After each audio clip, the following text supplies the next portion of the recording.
반갑습니다. 유시민입니다. 예, 안녕하세요. 몇 가지 오늘 수업 진행부터 시작해서 이번 학기의 강의 진행을 위해서 몇 가지 규칙을 좀 정했습니다. 그래서 우선 간단한 강의 소개와 이 강의 진행 방식, 그리고 원활한 강의 진행을 위해서 저와 여러분 모두가 함께 공유하고 존중하고 지켜야 될 강의 진행 규칙, 이런 몇 가지에 대한 말씀부터 드리도록 하겠습니다.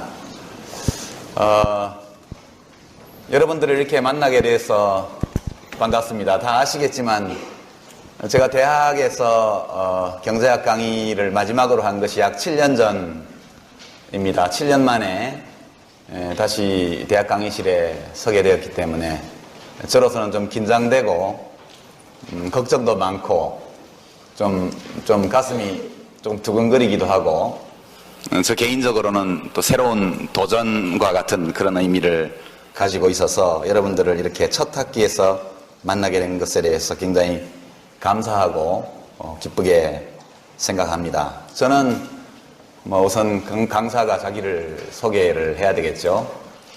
저는 이제 1959년생입니다. 이제 우리 나이로 50이죠. 여러분들하고 한 30년 정도 혹은 20, 한 7, 8년 이렇게 차이가 납니다. 제 딸이 고3이니까 한 세대만큼 차이가 나는 것 같습니다. 제가 이 강의를 하게 된 연원은 이제 여러분 아시겠지만, 제가 얼마 전까지 정치인으로 활동할 때 낙선 공약으로 떨어지면 대구에 있는 대학에서 강의하겠습니다, 이렇게 이야기한 것이 지켜야 될 약속이 되어버려서 그렇게 하다 보니까 고맙게도 경북대학교 학교 당국에서 또 시간 강의를 허용을 해줘서 이렇게 오게 되었습니다. 어린 시절을 다 여기서 대구에서 보냈고, 대학교 1학년 때 방학 때 왔다가 사범대학 다니는 친구들이 교실에 여학생이 무지하게 많다고 그래서 놀러 왔던 기억이 납니다. 와서 보고 야, 좋겠다. 예, 제가 들어간 학교는 계열 모집을 할 때 530명을 뽑았는데 여학생이 1명밖에 없는 대학이었습니다. 예, 그때 그 학교는 공과대학을 통틀어 여학생 하나, 사회과학대학을 통틀어 여학생 하나, 그렇게 한 500명 중에 1명 정도의 비율로 여학생이 있었습니다. 그 뒤에 20년, 30년 동안 우리 땅의 여성들이 이룬 학문적 약진, 정말 놀랍죠? 예, 칭찬할 만한 일입니다. 대학을, 서울대 경제학과를 다니기만 했습니다. 공부한 거는 별로 없고, 예, 이제 돌 던지러 댕기고 하느라고. 예. 이제 입학은 1978년도에 입학을 했는데 졸업은 91년도 여름에 졸업을 했습니다. 중간에 재적, 복학, 재적 이런 것들을 또 되풀이하고 하느라고 한 14년 학교를 14년에 걸쳐서 다녔습니다. 14년 계속 다닌 것은 아니고, 졸업할 때에도 직장이 있었기 때문에 선생님들을 찾아뵈면서 안면으로 그렇게 해서 수업도 잘 안 들어가고 시험도 안 치고 대신 리포트 내고 이런 식으로 해서 구걸해서, 소중한 시간에는 좀 꺼두는 게 좋죠. 핸드폰은 진동이나 혹은 그냥 꺼두시는 게 제일 좋습니다. 그렇게 해서 학교를 서류상 졸업을 했고, 그때까지 경제학에 대해서는 거의 이해하는 바가 없었습니다. 솔직히 말씀드려서 여러분도 그때의 저와 비슷한 상태에 있지 않을까 짐작합니다. 그리고 92년도에 독일을 가서 금속활자를 발명한 구텐베르크가 마인츠 자유시에 살던 사람인데, 지금도 여러분 중에 배낭여행을 가는 분들은 라인강 유람선 출발하는 곳이 마인츠시입니다. 여름에 배터에 나가보면 영수야 철수야 부르는 한국 학생들의 목소리가 많이 들리죠. 그 대학에서 경제학을 다시 공부를 하고, 우리 석사에 해당하는 디플롬이라고 하는데 하고, 그리고 이제 박사는 못 따고 그냥 왔습니다. 왔는데 독일에서 경제학 공부를 처음부터 새로 몇 년간 한 셈입니다. 그리고 이제 그 다음에는 뭐 아시다시피 뭐 신문 방송에도 좀 얼굴을 왔다 갔다 내밀고 국회의원도 하고 장관도 하고 뭐 이렇게 했다가 지금은 해고돼서 비정규직 교수 노동자로 여러분 앞에 서 있습니다. 현재 직업은 제가 이따 명함을 하나씩 드릴 텐데요.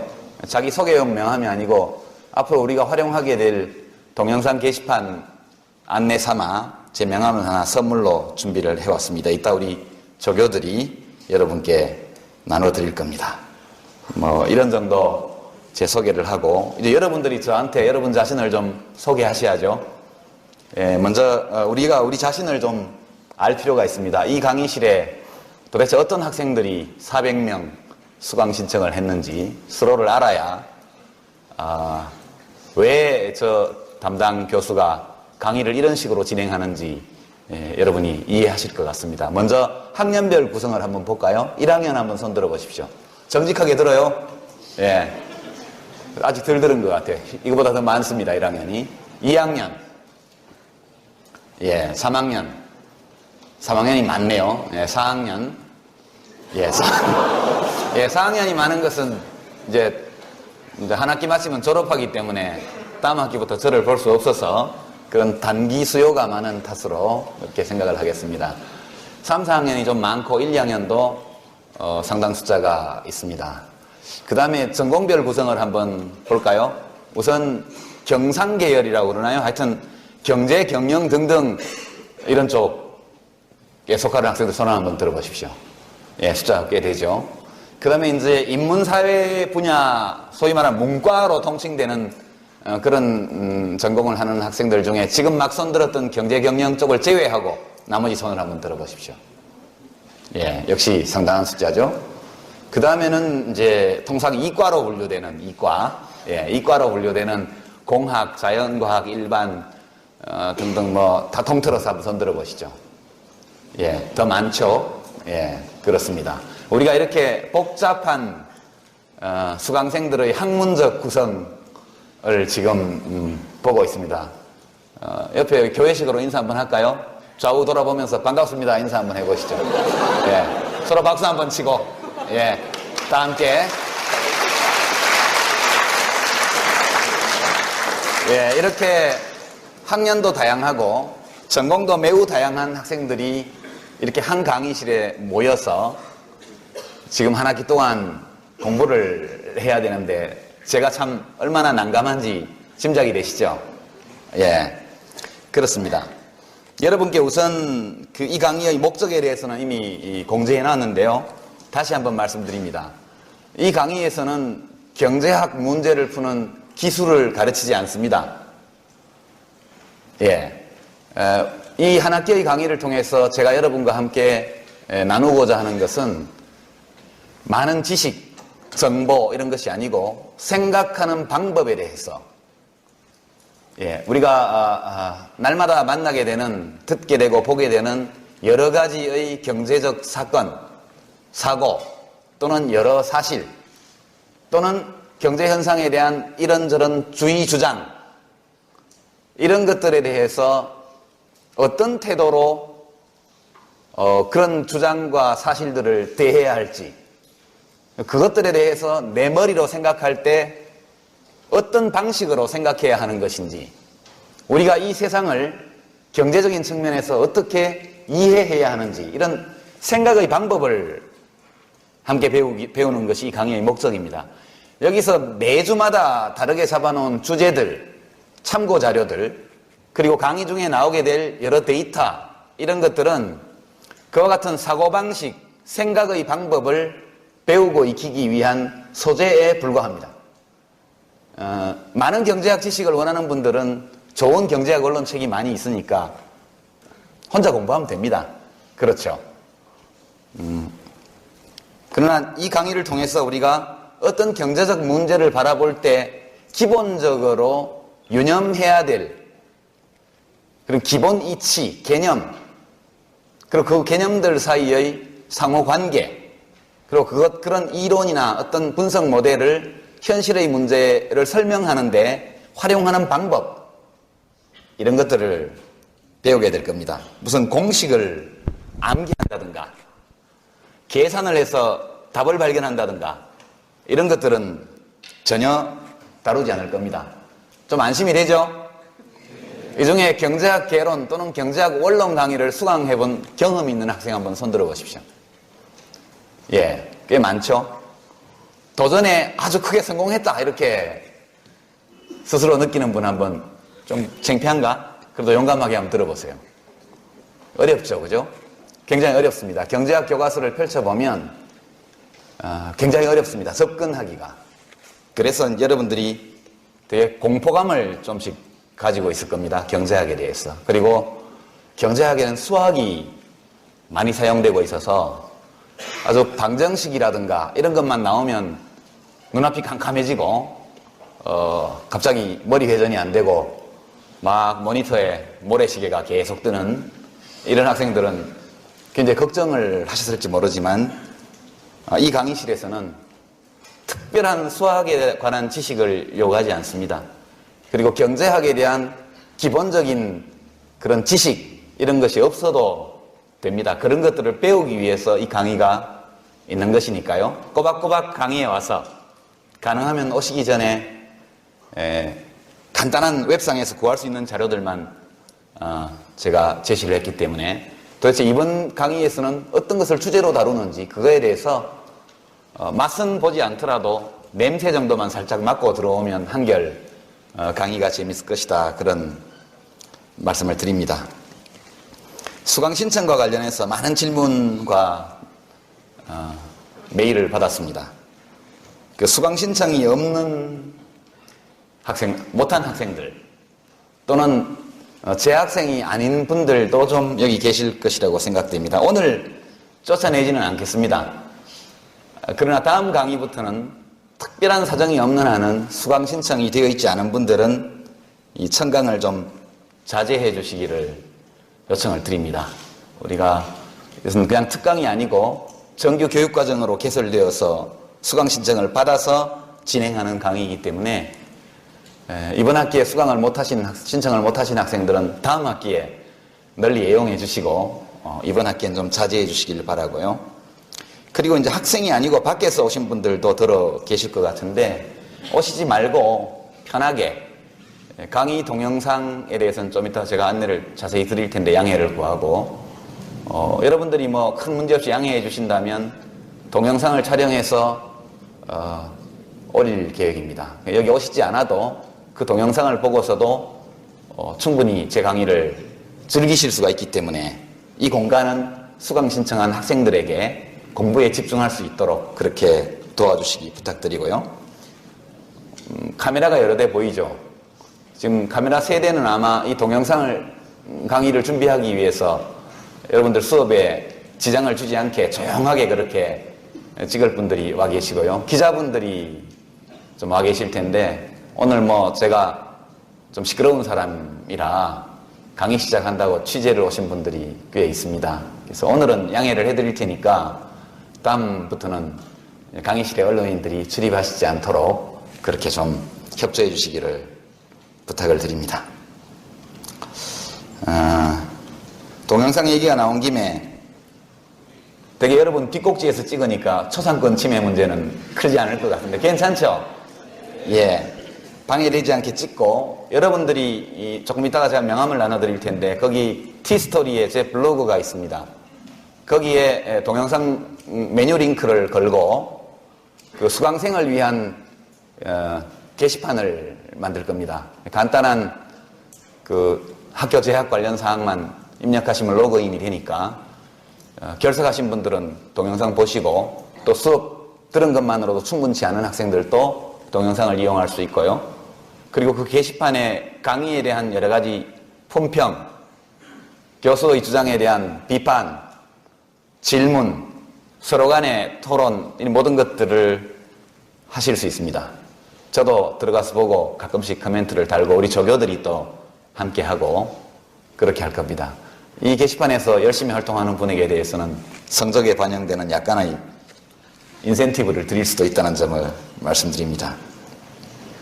그리고 이 게시판에 지금 제가 여러분에게 이미 공지해드린 자료 이외에 필요한 강의 자료, 데이터, 통계 수치 이런 것들이 있을 때는 미리 강의 며칠 전에 이 게시판에 올려놓도록 하겠습니다. 우리 조교들이 다 복사해서 일일이 나눠주는 방식은 너무 19세기, 20세기적인 방식이니까 여러분들이 가끔 접속하셔서 올라있는 강의 자료를 미리 한번 보시기 바랍니다.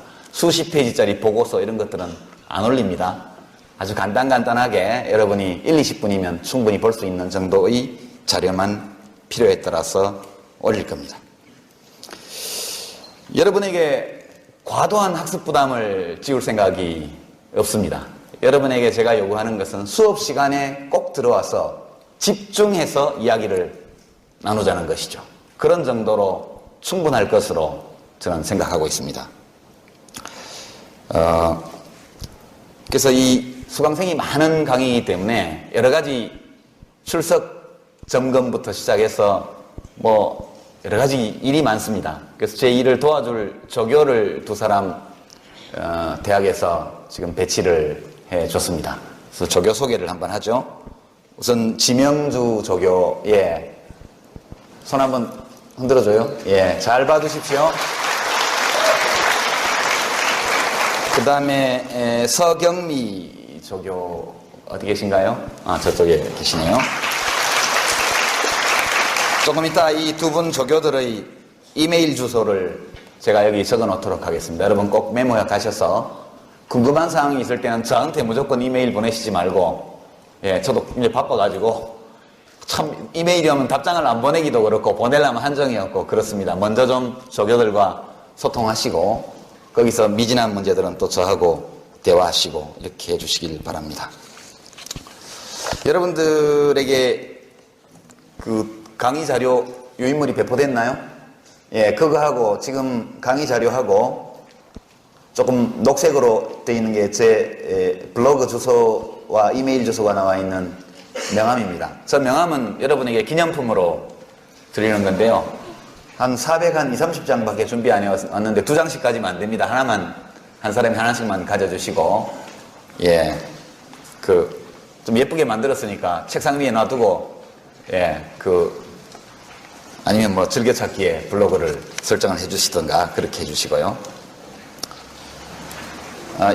여기 제시된 자료들은 100% 다 인터넷에서 구할 수 있는, 무료로 구할 수 있는 자료들입니다.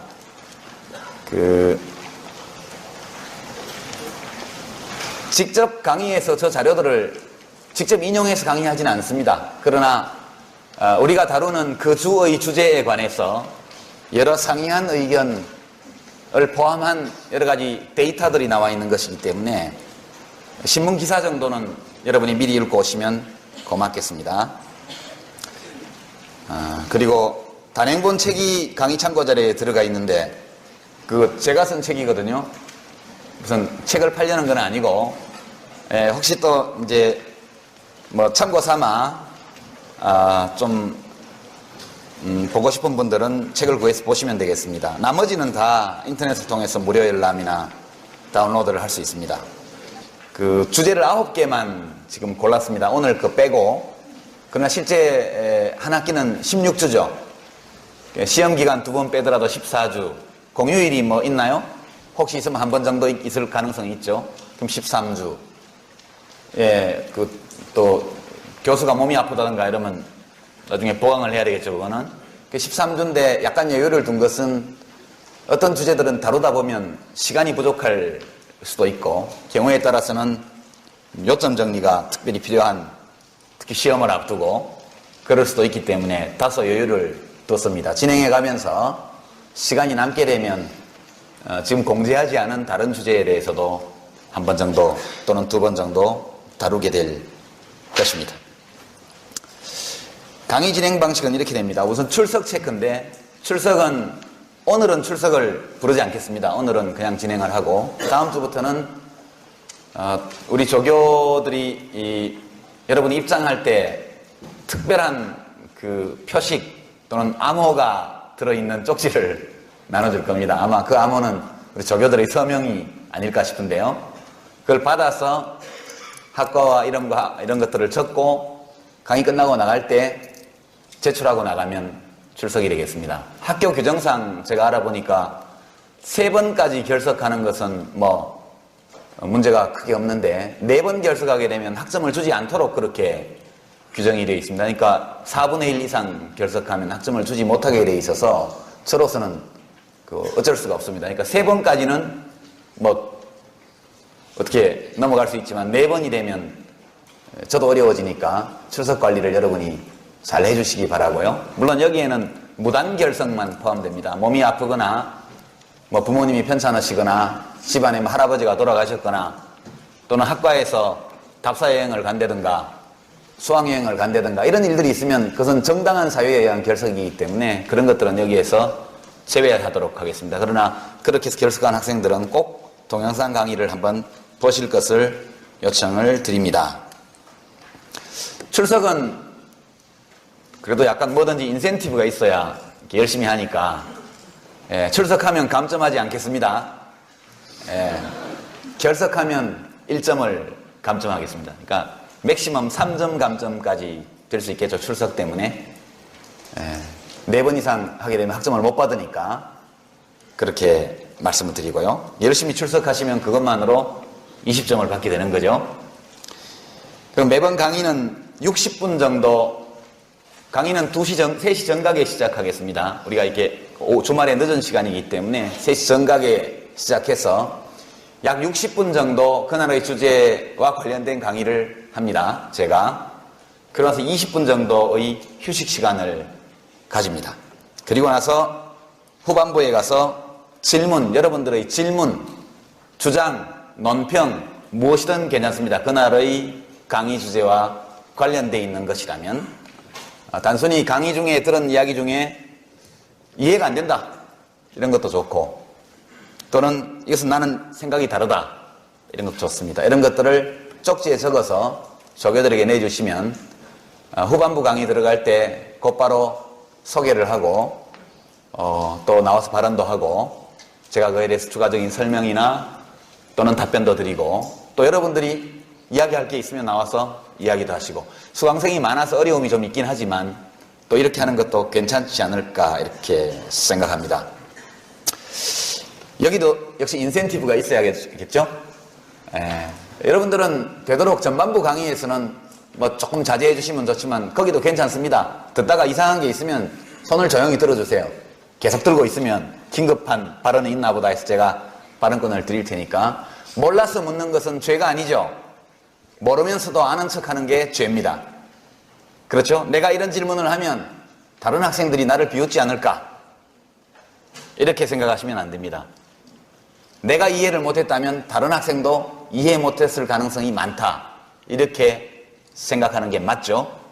그래서 몰라서 이해가 잘 안 돼서 묻는 것을 절대 부끄러워하지 마시기 바랍니다. 모르는 것은 부끄러운 일이 아니죠. 인간은 아무것도 모르던 아기로부터 시작해서 오늘날 여러분 20살 넘게까지 많은 것들을 깨달으면서 왔지 않습니까? 이런 깨달음의 과정은 죽을 때까지 계속되는 것이기 때문에 여러분에게 적극적으로 질문해 주실 것을 부탁을 드리고요. 수업 시간에 좋은 질문 또는 제가 여러분에게 한 질문에 대한 좋은 답변 또는 뭐 쪽지에 적어낸 좋은 의견 이런 것들이 있을 때 정말 좋은 내용들이 있고 우리 모두에게 도움이 되는 것들에 대해서는 가산점을 주겠습니다. 한 번에 1점. 제가 그 질문이나 논평 또는 주장 이런 것들에 대해서 탁월한이라는 수식어를 써서 제가 그것을 평가하게 되면 1점이 됩니다. 우리 조교들이 다 적거든요.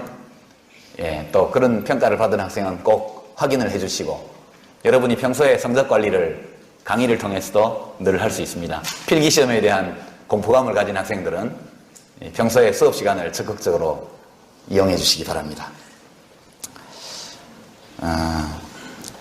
2부 후반부 강의가 대충 질문, 대답, 토론 등이 끝나고 나면 제가 그날의 강의의 요점을 다시 한번 짤막하게 정리하고 그렇게 해서 그날의 강의를 마치도록 하겠습니다. 강의 시간에 미처 풀리지 않은 문제는 조교들이나 저에게 이메일을 보내서 용건을 해결해 주시기 바랍니다.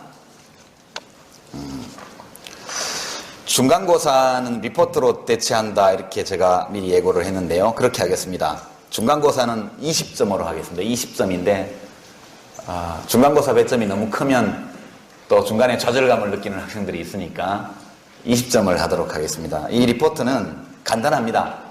매주 강의 시간에 다루어졌던 그 주제, 그 강의 내용과 관련해서 여러분이 이것이 핵심이다, 핵심적으로 중요하다, 또는 이것이 나에게 굉장히 큰 깨달음의 기쁨을 주었다 등등 하여튼 강의의 핵심과 관련해서 여러분의 생각을 A4지 한쪽 이내로 정리하는 겁니다. A4지 한쪽 이내로 여러분들에게 제가 지금 복습을 강요하는 것이죠. 여러분들이 거의 예습을 안 하고 들어오실 거기 때문에 제 짐작에 복습이라도 꼭 하셔야 돼요. 그래서 강의가 끝나고 나서 그 기억이 다 지워지기 전에 그날의 강의에 대해서 여러분이 요약하는 겁니다. 핵심을. 글씨 크기는 12포인트. 예, 그까지 제가 노안이 좀 와서 10포인트, 9포인트 적으면 못 봅니다. 그러니까 12포인트 글씨 크기로 해가지고 글씨체는 좀 평범한 걸로 해주세요. 이렇게 삐딱삐딱한 거 이런 거 하면 곤란합니다. 평범한 글씨체로 12포인트로 A4지 한 장 이내로 그렇게 되면 우리가 중간고사 전에 근데 5번의 강의를 하게 되면 오늘 건 안 하셔도 됩니다. 오늘 거는 안 하셔도 되고요. 다음 주부터. 그러면 한 4장 정도의 리포트를 제출하시게 될 겁니다.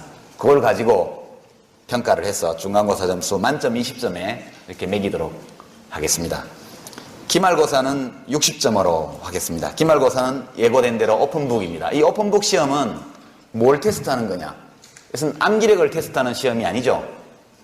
오픈북 시험은 제한된 시간 안에 여러분이 동원할 수 있는 자료 또는 기억 이런 것들을 다 동원해서 주어진 과제에 대해서 자기의 소견을 정리하는 능력을 테스트하는 겁니다. 저는 학부 교육과정은 이 정도의 테스트로 충분하다 그렇게 생각하고 있습니다.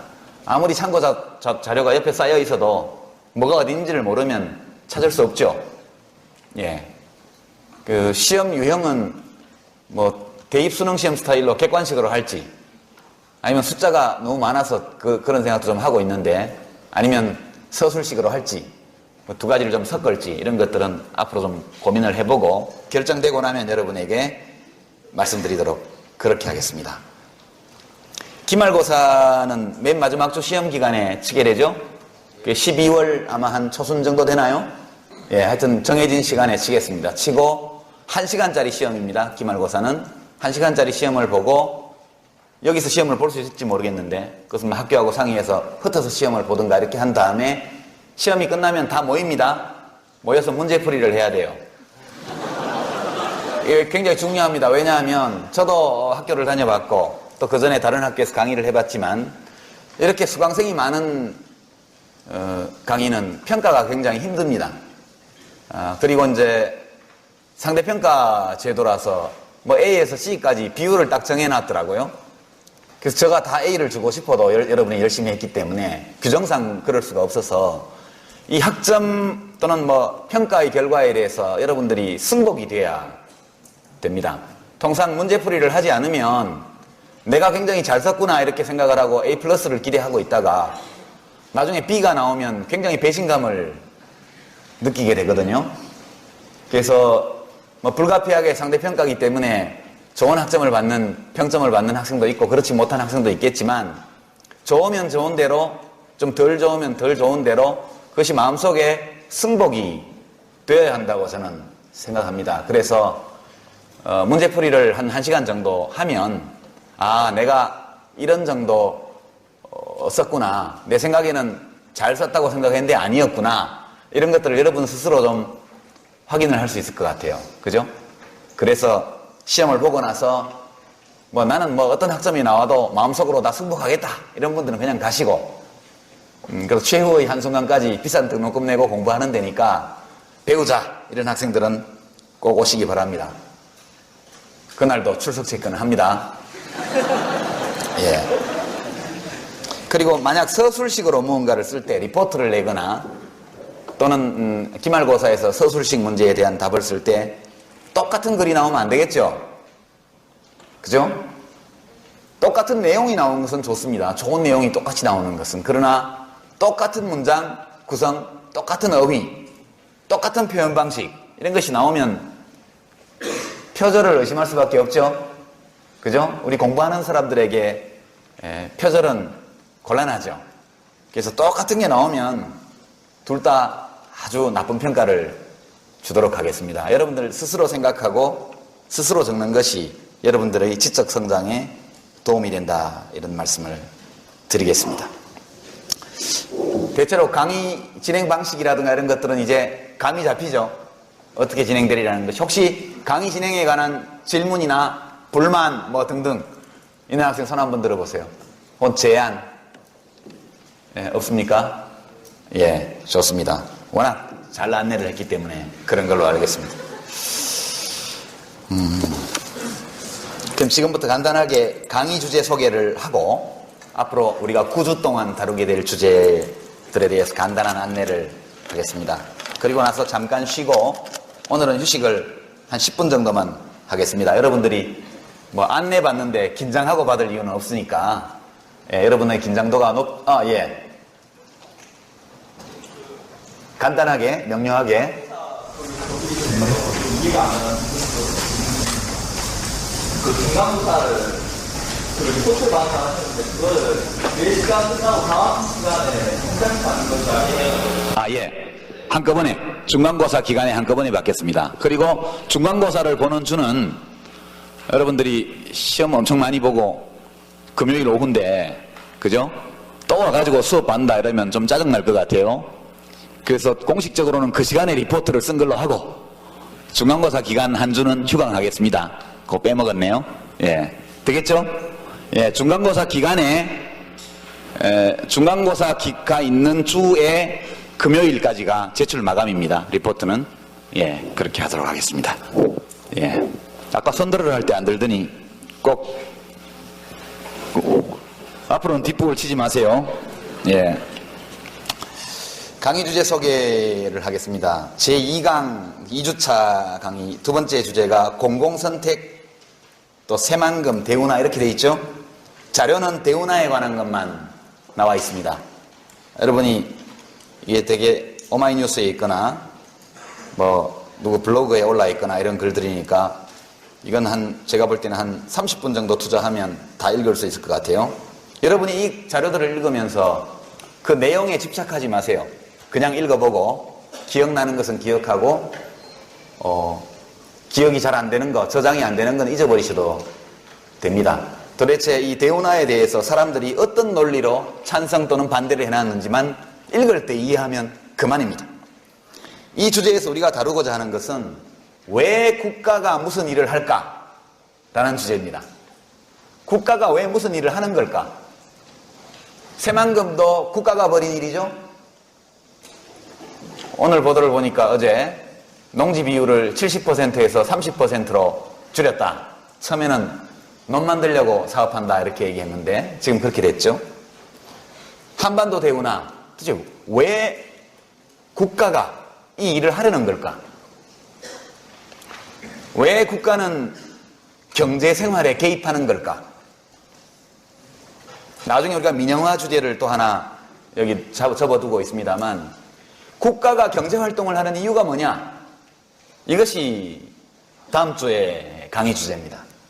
아주 당연해 보이죠? 그러나 국가가 왜 도대체 직접 경제활동의 주체로서 참여를 하고 또는 경우에 따라서 공기업을 만들어서 간접적으로 경제활동의 주체로 나서는지 이것이 왜 필요한지 필요하다면 어떤 원리에 입각해서 이것이 이루어지고 있는지 그와 같은 국가경제활동의 보편타당한 원리에 비추어 볼 때 이 새만금이나 혹은 지금 이슈가 되고 있는 한반도 대운하를 어떻게 평가해야 할 것인가 우리가 어떤 기준을 가지고 이것을 평가할 것인가 이런 것들에 대해서 우리가 검토하게 됩니다. 이제 기자분들이 오늘은 제가 스케치 삼아 이걸 하면 경북대학교 홍보도 좀 되고 감사한 마음으로 제가 취재 협조를 합니다만 이제 오늘이 마지막이고 다음 주부터는 동영상을 기자분들도 참조해 주시기 바랍니다. 그 똑같이 보시게 되니까요. 예, 이제 그렇게 해주시고, 혹시라도 유시민이라는 사람이 강사로 와가지고 무슨 정부를 되게 두들겨 패는 그런 정치 강연을 하지 않을까, 이런 기대 때문에 오신 학생이 있다면 지금도 수강 취소의 기회가 남아있다는 말씀을 드립니다. 우리는 공부하기 위해서 모였습니다.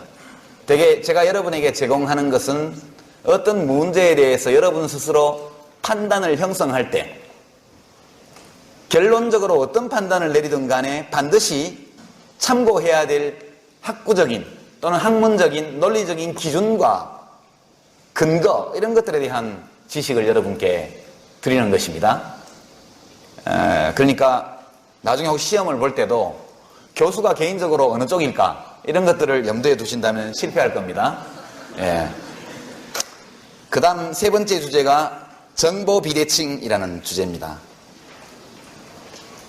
이거는 주의 깊게 글을, 신문기사나 이런 것들을 읽는 학생들 중에는 이 용어를 들어본 적도 있을 겁니다만, 정보 비대칭이라는 건 이런 겁니다.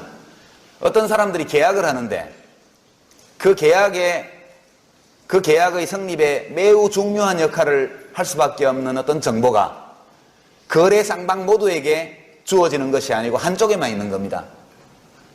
이것은 이제 참 우리가 경제학 원론 시간에 배우는 것과는 전혀 다른 상황이죠. 한 예를 들면 여러분은 아직 돈벌이를 못하니까 중고차를 사본 적이 없겠죠.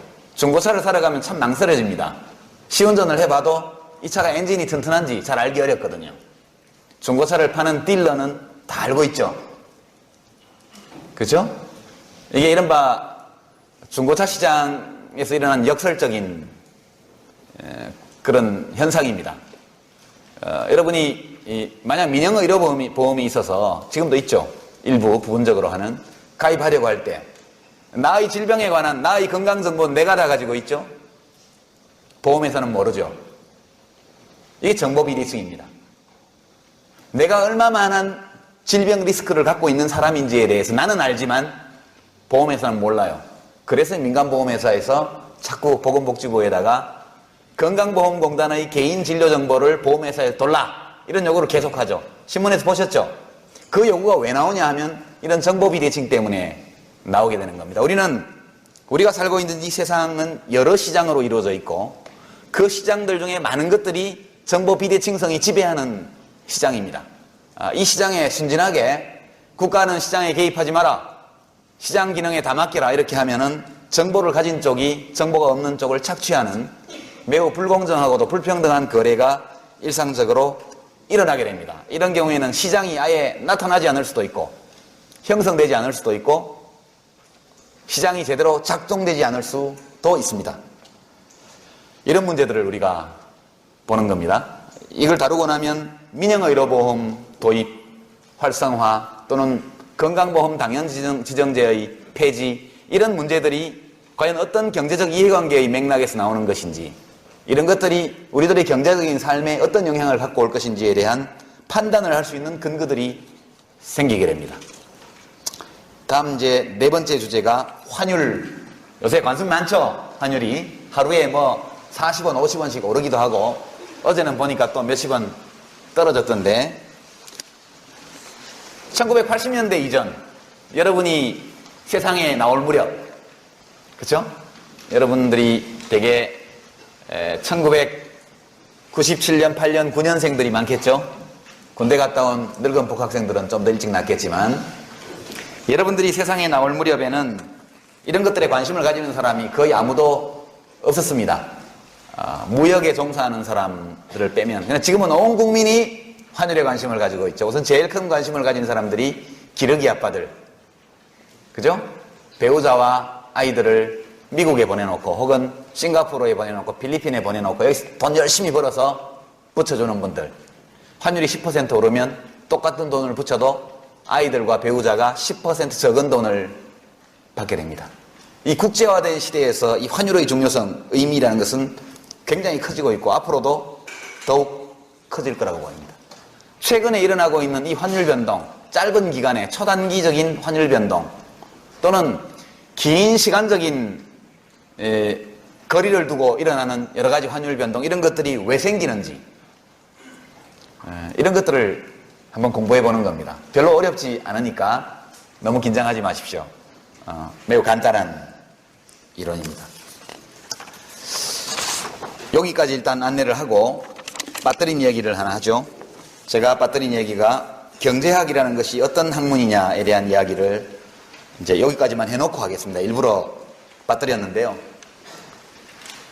경제학은 매우 어려운 학문으로 보통 인식되고 있고, 심지어는 매우 재미없는 학문으로 인식되고 있고, 또 어떤 분들은 이것이 아주 우울한 과학이다. 디즈멀 사이언스라는 칭호를 벌써 한 200년 전에 얻은 학문 분야입니다. 인문사회과학 전체에서 경제학이 차지하고 있는 위치라는 것은 자연과학 전체에서 물리학이 차지하고 있는 위치와 매우 비슷합니다. 여러분은, 저는 그런데 여러분도 아마 그럴 겁니다. 모르던 것들을 새로 알게 되거나 의문을 품고 있던 것들을 해명해주는 어떤 지식을 배우게 되었을 때 굉장히 기분이 좋죠. 그 기분이 안 좋은 학생들은 대학에 괜히 왔어요. 왜 기쁨을 느낄까요? 사람이? 무엇을 알게 되었을 때 느끼는 기쁨이 어디서 오는 걸까요? 그럼 공자님 시대부터, 그죠? 학이 시습지면 불역여로와 때때로 배우고 익히면 이 또한 즐겁지 아니한가, 이런 걸로 봐서 3000년 전에 살았던 어른이 그렇게 말씀한 것으로 봐서 무엇인가를 배우고 깨우칠 때 느끼는 즐거움, 그때는 뇌에서 세로토닌, 도파민 이런 화학물질이 막 분비되는 거죠. 그래서 기분이 좋습니다. 인간이 타고난 것입니다. 오랜 진화 과정 속에서 무엇인가를 아는 사람이 그렇지 않은 사람보다 생존하고 자손을 번영시킬 가능성이 더욱 높았기 때문에, 그래서 아는 것이 힘이다. 자기의 생존에 보탬이 되는 어떤 것을 얻기 때문에 그때는 맛있는 물고기를 잡아서 먹을 때나 사슴을 사냥해서 구워 먹을 때나 그때 느끼는 것 같은 즐거움, 그런 것들이 우리들의 뇌 속에서 일어나는 것이죠. 인간은 언제 지구에 태어났느냐, 여러 가지 학설이 있지만 대개 우리가 보는 이런 호모 사피엔스라고 말하는 여러분과 저와 이런 사람들이 이 세상에 나타난 것은 10수만 년밖에 안 된다고 얘기를 합니다. 그때 이후에 인간은 끊임없이 자기 자신에 대해서, 나를 둘러싸고 있는 환경에 대해서, 나와 남의 관계에 대해서, 우리들이 살고 있는 이 행성에 관해서, 그리고 달과 태양과 별과 이 우주에 관해서 모든 것을 알고 싶어 했죠. 끊임없는 탐구의 과정입니다. 인류사는. 그 과정에서 물리학이 나온 것이죠. 이따 강의를 하게 될 텐데, 경제학을 공부를 하다 보면 도저히 마음속으로 승복이 안 되는 그런 명제들을 만나게 됩니다. 예컨대 제가 여러분 나이였을 때 참 받아들이기 어려웠던 경제학의 공리, 악시엄, 수학에서 무증명 명제라고 말하는 거죠. 증명하지 않고도 참으로 우리가 인정하는 명제, 이것이 악시엄입니다. 수학에서는 이 악시엄, 공리를 기초로 해서 theorem, 테오렘, 다 라틴어 단어들입니다. 정리를 만들어내고 차곡차곡 이론들을 쌓아갑니다. 경제학에도 공리가 있어요. 경제학의 첫 번째 공리 또는 유일한 공리라고도 말할 수 있는 것이 인간은 이기적이다 라는 공리입니다. 인간은 쾌락과 고통의 지배를 받는다. 인간은 쾌락을 원하고 고통을 회피하려고 한다. 인간은 인센티브에 반응한다. 이런 류의 공리들입니다. 제가 20살 때 처음 이 명제를 접했을 때, 왜 그렇지? 난 그렇지 않은데, 세상에는 이타적인 사람도 많은데, 어째서 경제학은 인간은 이기적 존재라는 것을 전제로 하고 이론을 만드는 걸까? 역시 부르주아 경제학은 배울 게 못 돼. 예, 그렇게 해서 마르크스 경제학을 열심히 공부했죠. 예. 여러분들 가운데서 이 경제학의 공리에 대해서 왠지 좀 불편함을 느끼는 분들이 있습니까? 그런 학생들 손 한번 들어보시죠. 예. 좀 용기를 안 내서 그렇지. 고개도 끄덕끄덕 해놓고 손은 안 드네. 불편합니다. 그래서 매우 불편한 진실이거든요. 우리가 경제학도 과학입니다. 과학을 연구할 때는, 과학을 배울 때에는 두 가지를 늘 염두에 둬야죠. 첫 번째는 절대 진리는 존재하지 않는다는 것입니다. 어떤 공리, 어떤 전제, 어떤 가정도 의심해보지 않고 검증해보지 않고 진리로 받아들여서는 안 된다, 이런 것이 첫 번째입니다. 교수의 말이라고 무조건 맞다? 이것은 그냥 원시적인 습성이 남아있는 거죠. 인간의 유전자 안에는 지도자의 말을 무조건 따른다, 이런 명령을 내리는 문화유전자가 우리 몸속에 있습니다. 과학에서는 그 유전자의 발호를 억제해야 합니다. 아무리 높은 사람, 존경받는 사람이 한 주장일지라도 그것이 검증의 과정을 통과하지 않고 참으로 받아들여질 수는 없는 일이다. 이게 첫 번째고요. 두 번째는 사실에 입각해야 합니다. 자기가 가지고 있는 어떤 고정관념, 그것이 종교적인 것이든 또는 철학적인 것이든 그 어떤 것이라 할지라도 여기에 묶이면 과학을 할 수 없습니다. 진리를 인지하지 못합니다. 그 사실이 나의 소신과 어긋날 때는 사실의 편을 드는 것이 공부하는 사람의 기본적인 태도죠. 인류의 지성사에서 이 두 번째 것을 지키지 못해서 일어난 사건들이 많이 있습니다. 여기 수학과 학생이 있습니까? 수학과 혹은 수학교육과 손 한번 들어보시죠. 아쉽네요. 수학과 학생이 있으면 우리 강의에 많은 도움을 받을 수 있을 텐데, 고대 그리스 시대의 수학자, 철학자 피타고라스는 다 아시죠? 피타고라스 정리 아시잖아요. 그죠?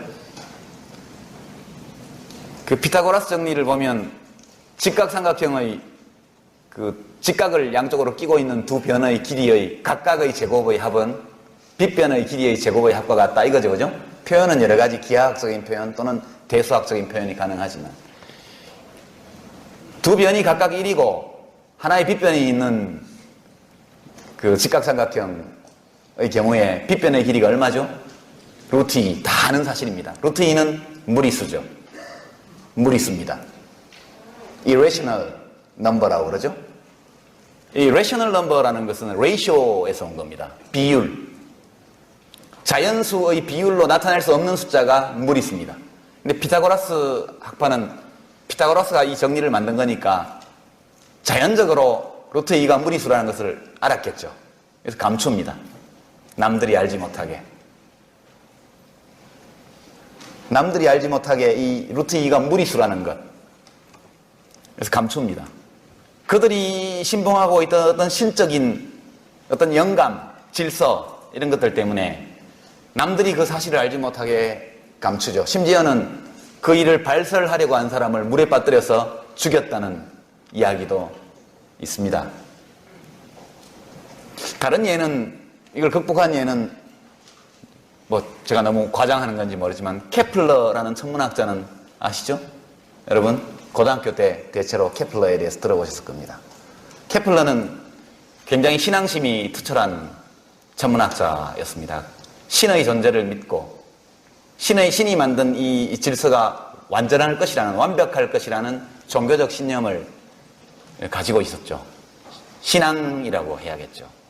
그래서 이 천동설이 무너지는 과정에서도 많은 사람들이 지구가 우주의 중심이라는 고정관념에 또는 신학적인 관념에 사로잡혀서 사람을 화형에 처하는가 하면, 그렇죠?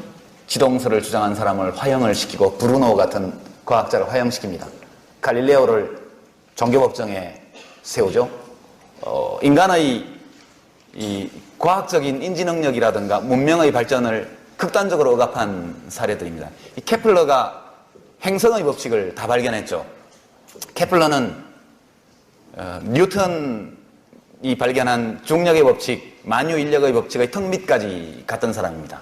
케플러가 어떤 사람이 해놓은 행성 관측 자료를 오랫동안 연구한 결과 그것이 원이 아니라는 사실을 알았습니다. 행성의 궤도가 원궤도가 아니라는 사실을. 원궤도라고 상정을 하고 아무리 계산을 해봤지만 관측 자료와 이론적인 값이 같지 않았습니다. 조금씩 차이가 났던 거죠. 그래서 고대 그리스 수학자들이 만들어놨던 타원의 공식을 넣고 다시 계산을 해보니까 한치의 오차도 없이 예컨대 화성의 궤적, 이 타원 궤도에 맞다는 사실을 알게 됩니다. 케플러는 많은 고민을 하죠. 자기가 신봉하고 있던 신이 만든 완전한 질서가 붕괴되는 그런 종교적 철학적인 그런 고통을 받게 됩니다. 그러나 이 사람이 사실에 대해서 눈감을 수 없었기 때문에 결국 타원 궤도도 신의 질서에 부합한다는 쪽으로 이렇게 생각을 바꾸고 자기가 발견한 것들을 정리하게 돼요. 케플러의 세 가지 법칙이 있습니다. 첫 번째, 이 태양계의 행성의 경우에는 타원 궤도를 돈다는 거죠. 그것은 그 전까지 일반적으로 가톨릭이 지배하고 있던 시대의 종교적 관념에 위배되는 일이었습니다. 신이 만든 것은 완벽해야 되고 원과 구야말로 가장 완벽한 형태인데 실제 행성이 타원 궤도를 돈다는 것, 매우 위험한 과학적 진실이었습니다. 두 번째는 이 행성이 늘 같은 속도로 움직이는 것이 아니라는 거죠. 타원 궤도를 돌면서 같은 시간에는 같은 면적을 쓸고 간다는 것이 케플러의 제2법칙입니다. 제3법칙은 태양과 행성 사이의 거리하고 행성의 속도, 공전 속도가 일정한 관계로 반비례의 관계에 있다는 거죠. 먼 행성일수록 천천히 돌고 가까운 행성일수록 빨리 돈다는 겁니다.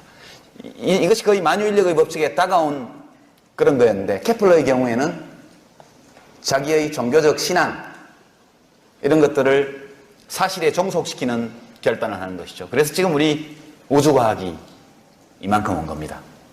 여러분들 가운데 인간은 본성적으로 이기적이지 않다 이렇게 믿고 싶은 분이 많이 있을 겁니다.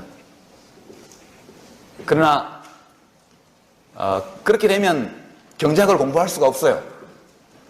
그것이 경제학의 제1공리이기 때문에 그것을 부정하고 그것을 배척하게 되면 이 공리 위에 쌓아 올려져 있는 경제학의 모든 이론과 모델, 분석 모델, 예측 이런 것들을 다 부정할 수밖에 없게 됩니다. 그런 공부를 뭐하러 하겠습니까? 그래서 때로 인간은 이기적 존재라는 것이 우리를 굉장히 불편하게 하지만 그것을 받아들여야 그 다음에 경제학 공부를 할 수 있습니다. 아담 스미스가 경제학을 창시한 경제학의 아버지라고 얘기하는데 아담 스미스가 발견한 것은 뉴턴이 발견한 것과 거의 비슷한 것이죠. 그래서 경제학이 인문사회과학에서 물리학에 버금가는 그런 지위를 획득하게 됩니다. 뉴턴이 발견한 것은 제가 물을 마시다가 물컵을 떨어뜨리는 것과 여기서 수억 광년 떨어져 있는 천체가 운항하는 것 사이에 같은 법칙이 지배하고 있다는 발견이었습니다. 만유인력의 법칙. 행성이 궤도를 도는 것은 관성의 법칙과 중력의 법칙 두 가지로 설명할 수 있죠. 케플러의 법칙은 아주 간단한 겁니다. 중력의 법칙이 작용하는데 안 끌려 들어가려면 도망가야죠. 가까이 있는 놈은 중력이 세기 때문에 빨리빨리 도망가야 돼요. 그래야 궤도를 돌 수 있으니까. 먼 데 있는 놈은 중력이 약하기 때문에 천천히 돌아도 자기를 유지할 수 있죠. 그 정도의 이 조건을 마련하지 못한 것들은 다 빨려 들어가서 지금 지구의 일부가 되어 있고 지금도 지구와 같은 별들이 막 생기고 있죠. 매일매일 수도 없이 이 우주에서는. 그와 같이 지구상에서 우리가 일상생활에서 경험하는 작은 일들, 운동의 법칙, 이것이 전 코스모스를 일관하는 법칙이라는 것을 발견해낸 거죠. 뉴턴이. 아담 스미스는 우리들의 경제생활에서 몇 가지의 간단한 원리들이 우리의 경제적인 삶 전체를 규율하고 있다는 것을 밝혀낸 학자입니다. 물론 그 이후에 경제학은 많은 발전을 이루죠. 물리학이 그 뒤에 많은 발전과 세분화 과정을 거친 것처럼 오늘의 양자역학 같은 것은 뉴턴의 시대에 있지 않았죠. 기본적으로 경제학을 어느 정도 이해해야만 다른 학문 분야에 대한 이해의 폭이 넓어집니다. 물리학을 모르고도 화학이나 생물학, 의학을 할 수는 있겠죠. 그러나 물리학을 잘 이해하고 있는 사람처럼 그렇게 다른 개별 분야의 학문을 잘 하기는 어려울 것으로 저는 생각이 됩니다. 그래서 여러분의 전공 분야가 다 다르다 하더라도 좋든 싫든 우리가 인간의 경제 생활을 규율하는 보편적인 법칙으로 발견한 것들이 어김없이 작용하고 있다는 것, 그리고 인문사회과학의 다른 분야의 여러 현상, 보통 다른 분야의 학문들이 연구하는 인간 행동의 여러 다른 측면의 배후에도 마치 공기가 있을 때 깃털이 수직 낙하를 하지 않는 것처럼 보이지만 거기에는 중력의 법칙이 똑같이 작용하고 있는 것처럼 그와 같은 측면이 있다는 것을 여러분에게 말씀을 드립니다. 이야기가 너무 부풍한 대로 같지만 비유적으로 말하면 그런 것입니다. 다음 주제는 이제 5번째 주제가 양극화.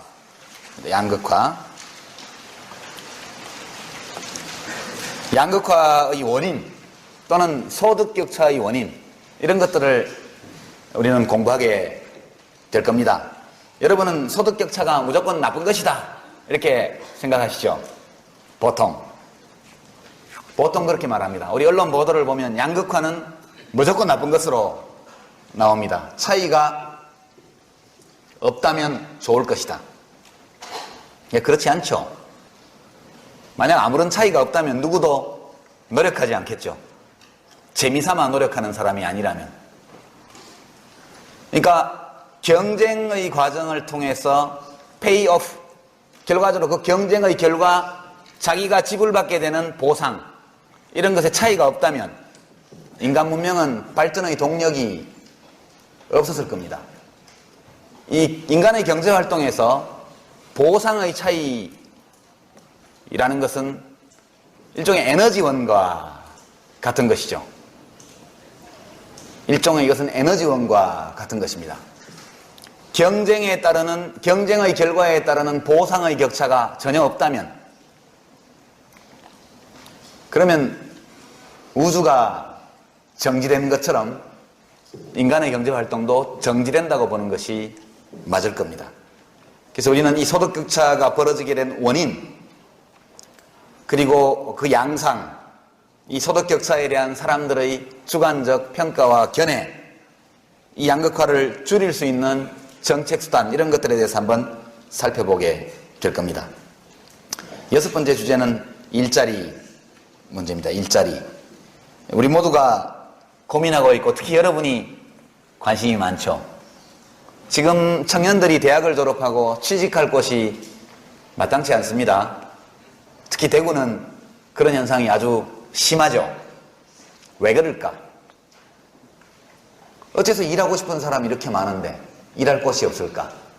이것은 이 시장경제 또는 자본주의가 지구상에 나타난 이후 지금까지 약 300년에 걸쳐서 한 번도 사람들이 머리에 떠나본 적이 없는 문제입니다. 이 문제에 관해서 고찰해 보겠습니다. 여기서 고령화를 넣어놓은 것은 여러분이 매우 불운한 세대라는 거죠. 예. 생물종은 다 그렇습니다만 모든 생물종의 행동 양태나 삶의 조건에는 개체 숫자가 영향을 미칩니다. 일반적으로 자연에는 그 부모가 양육할 수 있는 것보다 많은 자녀가 태어나는 경향이 있습니다. 그래서 경쟁이 한 배에서 난 새끼들 사이에서부터 최초의 경쟁이 시작되죠. 인간도 마찬가지였습니다. 그 부모가 먹여 살리고 교육시킬 수 있는 것보다 과거에는 훨씬 많은 아이들을 낳았죠.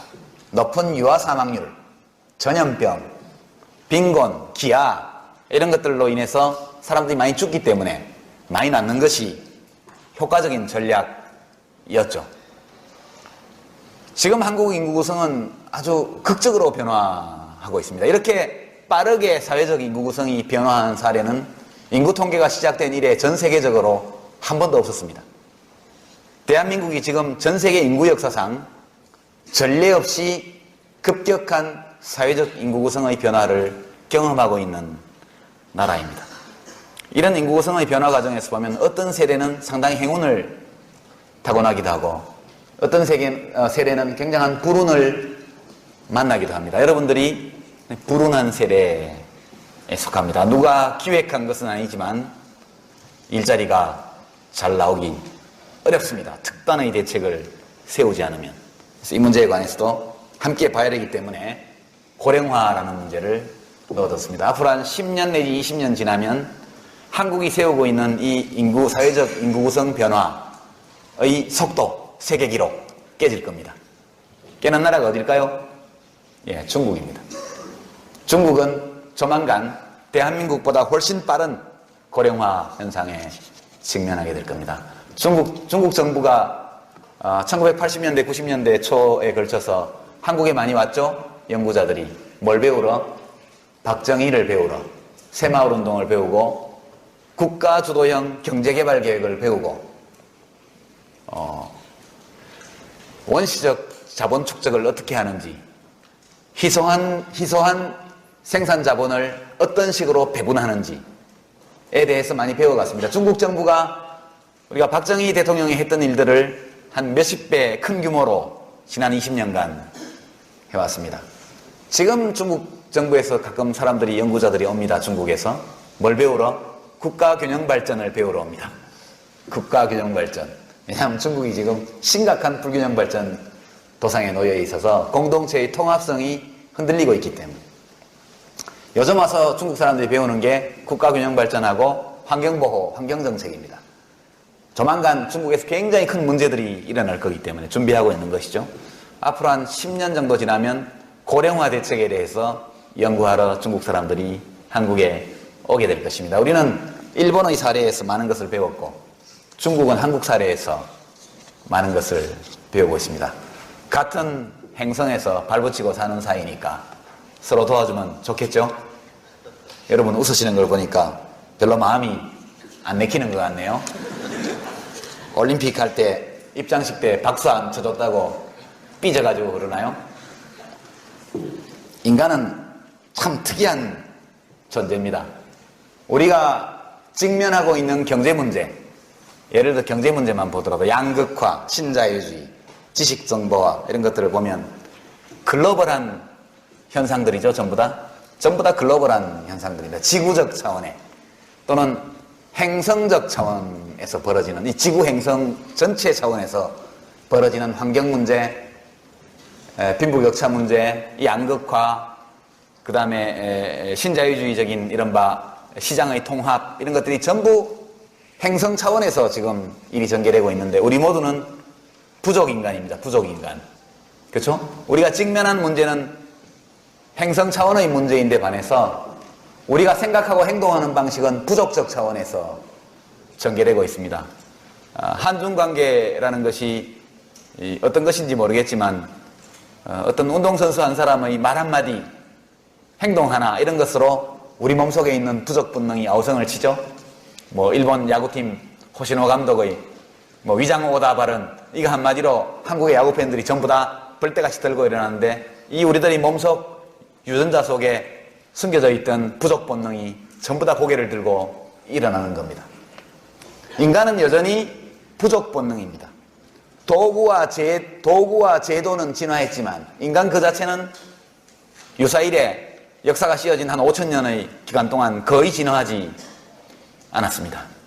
우리가 국민국가를 이루고 세계화의 과정이 시작된 것은 불과 300년 전의 일이고 우리는 그 100배 이상, 몇백 배 되는 시기를 부족 단위로 살아왔거든요.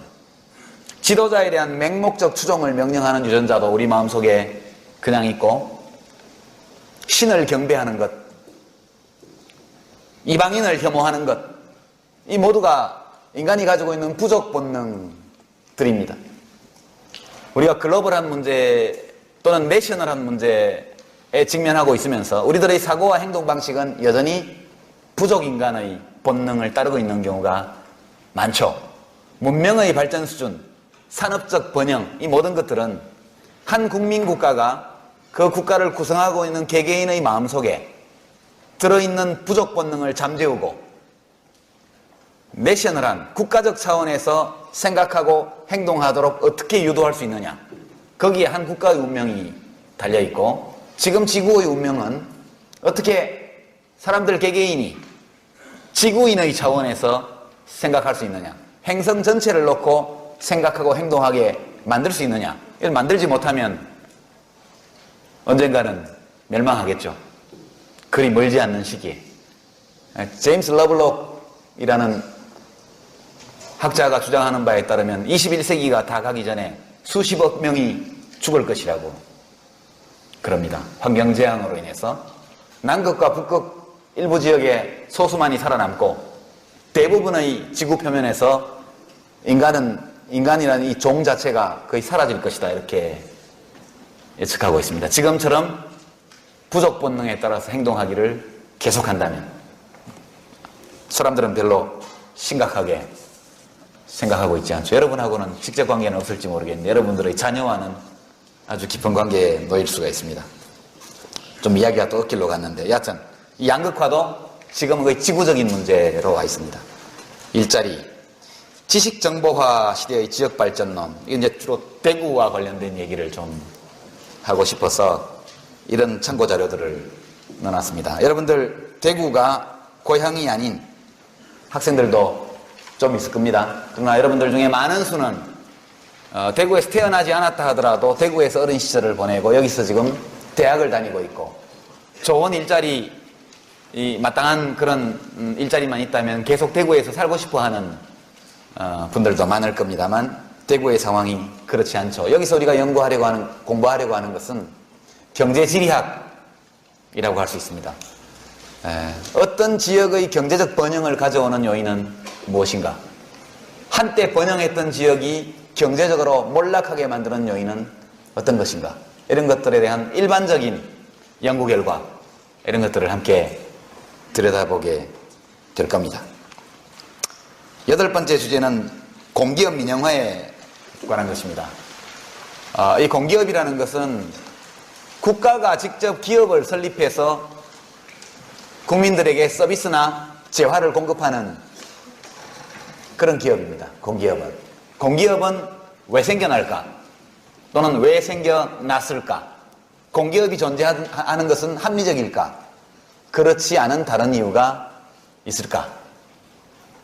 이미 존재하고 있던 공기업이 어떤 환경, 어떤 기술적 조건에 처하면 없어져도 괜찮은 것일까? 또는 어떤 공기업은 영원히 공기업으로 남아있을 수밖에 없는 것일까? 공기업을 민영화 또는 사유화하게 되면 그 산업의 특성에 따라서 어떤 다른 일들이 벌어지게 되는 걸까? 이런 것들을 우리가 공부하는 시간이 되겠습니다.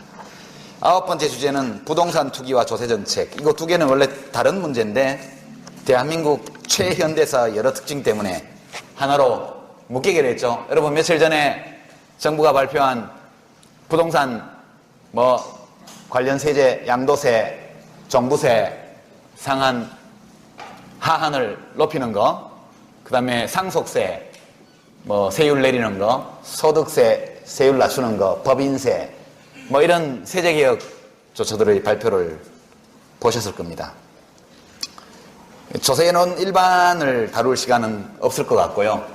주로 여기서는 부동산 가격 문제와 관련된 조세정책을 제한적으로 다루겠습니다. 혹 시간이 남는다면 우리가 이 주제들을 제한된 시간에 충분히 소화해내고 시간이 여유가 있다면 조세 일반에 대해서도 한번 나중에 이야기할 시간을 갖도록 그렇게 하겠습니다. 10번째 주제는 아직 참고 자료가 하나도 안 올라 있습니다.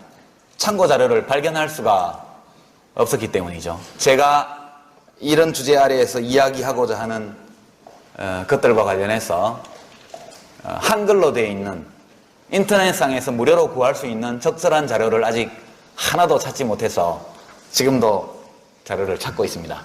자료가 발견되는 대로 여러분에게 공지해드리도록 그렇게 하겠습니다.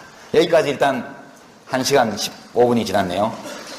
4시 반까지 휴식하고 4시 반에 오늘의 주제에 대해서 이야기하도록 하겠습니다.